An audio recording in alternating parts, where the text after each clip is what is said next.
Friends, आज हम बात कर रहे हैं एलआईसी के शेयर की। अभी बाजार शुरू है, करीब 3 बजे के आसपास का टाइम है। एलआईसी के शेयर में आज तेजी तो है थोड़ी, लेकिन इतनी शानदार तेजी नहीं है। यूं कहे कि बहुत सारा लॉस हो चुका है एलआईसी के शेयर होल्डर को। बहुत सारे ऐसे नए शेयर होल्डर थे जिन्होंने पहली बार बाजार में एंट्री की है एलआईसी के आईपीओ के माध्यम से, क्योंकि वो काफ़ी समय से एलआईसी के पॉलिसी होल्डर थे और पॉलिसी होल्डर के कोटे में काफ़ी ज़्यादा डिस्काउंट, यानी पर शेयर 60 रुपीज़ का डिस्काउंट मिल रहा था। इस डिस्काउंट के लालच में लोग यहाँ पर आए और बहुत सारे लोगों ने यहाँ पे आईपीओ में अप्लाई किया और उनको शेयर अलॉट भी हुए। अब यहाँ पे शेयर अलॉट हो गए, लेकिन डिस्काउंट में लिस्टिंग हुई और जब से लिस्टिंग हुई है तब से लगातार शेयर नीचे आ रहे हैं और बहुत ही ज़बरदस्त, कल तो 801 रुपीज़ का इसने लो भी बता दिया। तो ऐसे में लोगों को अब समझ में नहीं आया कि क्या किया जाए। क्या यहाँ पे हम बहुत ज़्यादा फंस चुके हैं, क्या हमें बहुत सारा लॉस होगा? तो उन लोगों को एंजल वन के आईपीओ के बारे में जानकारी लेनी चाहिए। फ्रेंड्स, यहाँ पे अगर आप देखोगे तो एंजल वन, यानी जिसको एंजल ब्रोकिंग कहा जाता था पहले, बहुत ही पुरानी फर्म है इंडिया की जो ब्रोकिंग की सर्विस प्रोवाइड करती है। इन्होंने अक्टूबर 2020 में अपना आईपीओ लाया था। आईपीओ की प्राइस रखी थी 306 रुपये, लेकिन जब लिस्टिंग हुई तो डिस्काउंट में हुई, यानी 275 में हुई। लोगों को जबरदस्त लॉस हुआ, कम से कम 10% डिस्काउंट में लिस्टिंग हुई और किसी को कुछ समझ में नहीं आ रहा था। उस समय भी मैंने कहा था कि आप एंजल ब्रोकिंग के शेयरों को होल्ड करके रखिए। अब आज की अगर हम प्राइस देखें फ्रेंड्स, तो यहाँ पे एंजल ब्रोकिंग 1343 पर है, 1343 रुपये की प्राइस है। अब आप देख लो कहाँ पे लिस्टिंग हुई थी 275 में, प्राइस 1300 रुपये हो गई है सिर्फ 1.5 साल में। तो ये होता है जिसके हाथ में होता है पूरा गेम। एंजल ब्रोकिंग में इंडिया की जानी मानी ब्रोकिंग फर्म है, उनके पास बहुत सारा कंट्रोल है, बहुत सारे उनके पास क्लाइंट है। तो ये उन्होंने मार्केट की स्ट्रेटेजी का फायदा उठाया, उनको बहुत सारा एक्सपीरियंस है। इस वजह से आप देखोगे कि जो प्राइस जिसकी डिस्काउंट में 10% लिस्टिंग हुई थी वो आज 1300 पे पहुंच गया है। एक ही साल 1.5 साल में लोगों को दुगुना तिगुना 4 गुना रिटर्न मिला, यानी लोगों को मालामाल कर दिया। अब आपको एलआईसी के बारे में भी यही समझना है। एलआईसी बहुत ही पुरानी इन्वेस्टर है बाजार की, पिछले कई सालों से एलआईसी इन्वेस्टमेंट करती है। बाजार के पूरे जितनी मार्केट की कैपेसिटी है उसमें 4% की होल्डिंग अकेली एलआईसी की है। बहुत सारी कंपनी में उसकी छोटी छोटी हिस्सेदारी है, कहाँ पे तो उनकी 10% 15% की हिस्सेदारी है। ऐसे में एलआईसी को आप अंडर एस्टिमेट नहीं कर सकते। जैसे ही मौका आएगा एलआईसी के शेयर रॉकेट की गति से दौड़ सकते हैं। तो आपके मन से ये चिंता निकल जानी चाहिए। जो भी मार्केट से संबंधित कंपनियां हो, जिनका जैसे चाहे वो ब्रोकिंग फर्म हो या बड़े इन्वेस्टर हो, वो अपने शेयरों को ऊपर नीचे करने की ताकत तो रखते ही है। तो ऐसे में आने वाले समय एलआईसी के शेयर में बहुत ही बड़ी तेजी बन सकती है, जैसे एंजल ब्रोकिंग में बनी। 300 रुपये से नीचे का स्टॉक 1300 हो गया 1.5 साल में। तो ये आपको ध्यान रखना है। तो ये आपके, अगर आपको टेंशन इतना हो रहा है तो ये आप समझ लो कि इतना टेंशन करने की कोई बात नहीं है। जल्दी यहाँ पे तेजी बनेगी। थोड़ा माहौल अभी निगेटिव बना हुआ है, अब जल्दी रिजल्ट भी आने वाला है, साथ में हमें बड़े डिविडेंड का भी इंतजार है। अगर डिविडेंड भी बहुत ही शानदार मिला तो ऐसे ही हमारी तेजी की संभावना तो बन जाएगी, जो लॉस है खत्म हो जाएगा। तो बहुत सारी बातें जिसको डिस्कस करेंगे। यहाँ पे एलआईसी की तरफ से एक्सचेंज को एक बहुत बड़ी जानकारी दी गई है। क्या है वो जानकारी, उसको भी डिस्कस करेंगे और आगे क्या संभावना बन रही है, सारी की सारी बातों को जानेंगे इस वीडियो के माध्यम से। लेकिन फ्रेंड, उससे पहले अगर आप पहली बार हमारे चैनल पे आए तो चैनल को सब्सक्राइब कर दीजिए, एक बेल आइकन दबा दीजिए ताकि जब भी नया वीडियो बने पहला नोटिफिकेशन आपको मिले। वीडियो पसंद आए तो लाइक शेयर जरूर कीजिए। चलो फ्रेंड्स, वीडियो स्टार्ट करते हैं। मैं हूँ आपका दोस्त एसबी दवे और हमारे अपने चैनल ऑनलाइन कमाई में आपका बहुत बहुत स्वागत है। सबसे पहले कारोबार की बात करें तो अभी 3 बजे के आसपास का टाइम है। स्टॉक आज ओपन हुआ 818 पर, लो बना 814 का और हाई है 824 का। अभी फिलहाल स्टॉक 820 पर है, जहाँ पे 1.07% की तेजी है। अच्छी बात यह है कि फिर से 820 के आसपास स्टॉक आया, लेकिन कल इसने 801 का लो भी बनाया था।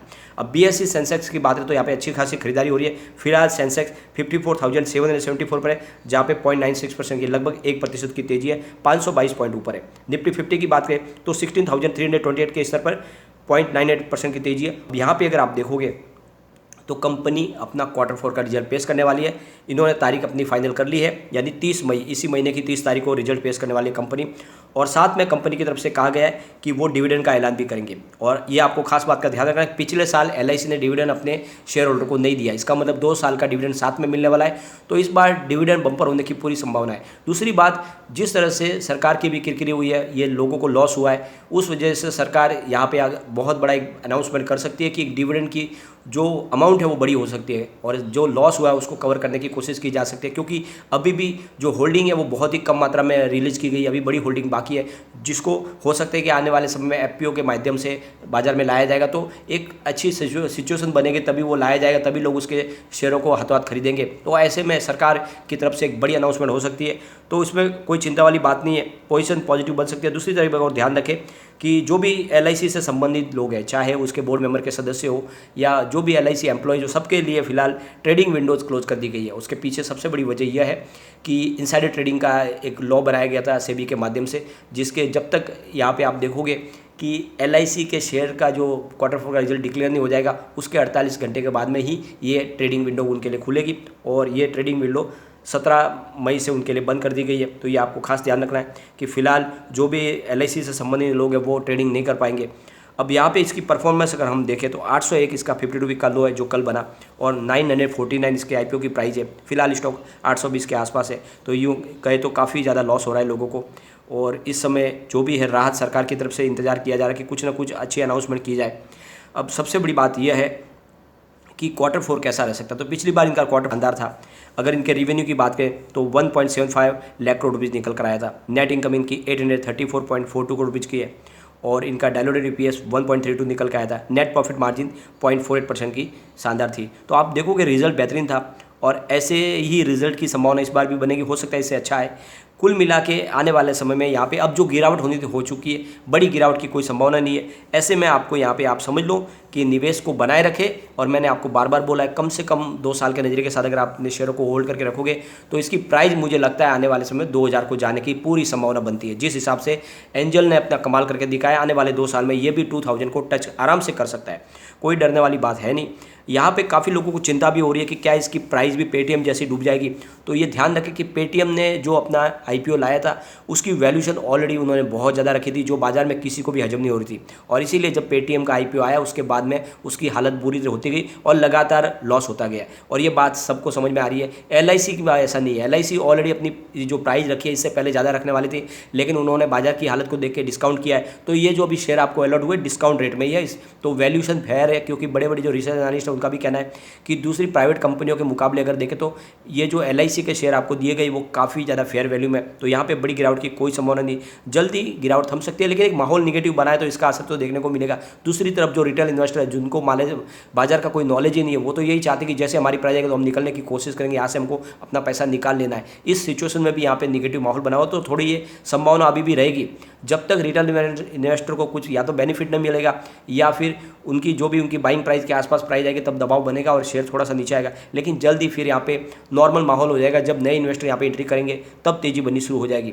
अब आप ये अगर देखोगे तो जब लिस्टिंग हुई थी उस समय ये हिंदुस्तान की 5वें नंबर की कंपनी बनी थी। हिंदुस्तान यूनिलीवर इसके पीछे रह गया था, लेकिन वापस इसका स्थान खिसक गया है क्योंकि इसके मार्केट कैप में काफ़ी ज़्यादा धुलाई हुई है।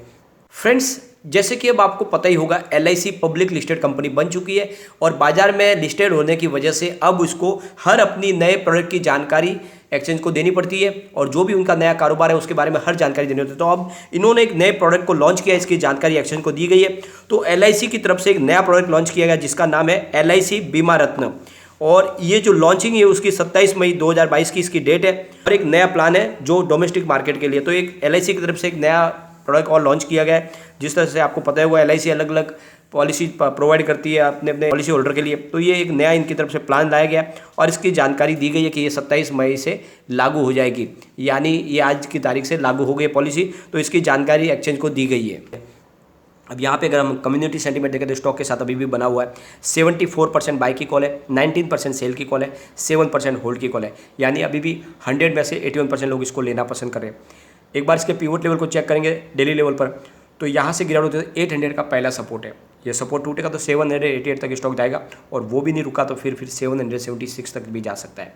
लेकिन पॉजिटिव माहौल बना तो 823 का फर्स्ट रेजिस्टेंस है, इसको ब्रेक किया तो 836 तक स्टॉक जाएगा, और ऊपर गया तो फिर 847 तक जा सकता है। तो ये डेली लेवल पर इसका पिवट लेवल चेक हो रहा है। अब एक बार वीकली लेवल पर देखें। वीकली लेवल में यहाँ पर अगर गिरावट और होती है तो 794 का फर्स्ट सपोर्ट है, ये सपोर्ट टूटा तो 762 की प्राइस देखने को मिलेगी, और स्टॉक नीचे गया तो 700 तक जा सकता है ये भयंकर गिरावट में। लेकिन अगर पॉजिटिव माहौल बना तो 888 का फर्स्ट रेजिस्टेंस है, इसको पार करते ही 950 की प्राइस देखने को मिलेगी, यानी आप समझ लो कि आपकी IPO प्राइस आ जाएगी। और फिर स्टॉक ऊपर गया तो तीसरा जो इसका टारगेट निकल गया वो 982 का, यानी बिल्कुल हर रिटेल इन्वेस्टर से लेकर सब कोई प्रॉफिट में आ जाएंगे, क्योंकि इसकी जो IPO प्राइस है वो 949 की थी। तो आप समझ लो कि जल्दी ये सिचुएशन हो सकती है। थोड़ा वेट एंड वॉच करें, और कोई चिंता की बात नहीं है। इस समय जो माहौल है वो थोड़ा सा निगेटिव इसीलिए बना हुआ है क्योंकि जब से लिस्टिंग हुई है तब से रिटेल इन्वेस्टर यहाँ पे मौका देख रहे हैं निकलने की, और इसी वजह से पॉजिटिव माहौल नहीं बन रहा है। फिलहाल खरीदारी भी नहीं हो पा रही है, और हर बड़े इन्वेस्टर को लगता है कि जैसे ही थोड़ा माहौल अच्छा होने लगेगा तो रिटेल इन्वेस्टर निकलने की कोशिश करेंगे, तो कम प्राइस में शेयर मिलेंगे उनको, इसीलिए कोई भी इस समय खरीदारी करना पसंद नहीं कर रहा है। वो सोच रहा है कि और थोड़ा जितना नीचे जाए जाने दो, लेकिन जल्द यहाँ पे बड़े फंड हाउस की बड़ी खरीदारी शुरू हो जाएगी तो इसकी प्राइस डेफिनेटली बढ़ेगी। तो निवेश को कम से कम 2 साल के लिए बनाए रखें, आप अच्छा आपको रिटर्न जरूर मिलेगा, ये आपको ध्यान रखना है। लेकिन फ्रेंड, कोई भी इन्वेस्टमेंट करने से पहले अपने फाइनेंशियल एडवाइजर से एक बार भी ले ले या अपना खुद का रिसर्च करें, क्योंकि मैंने वीडियो आपके एजुकेशनल पर्पज के लिए ही बनाया। वीडियो पसंद आए तो लाइक शेयर जरूर कीजिए और चैनल को सब्सक्राइब कर दीजिए। Thank you friend.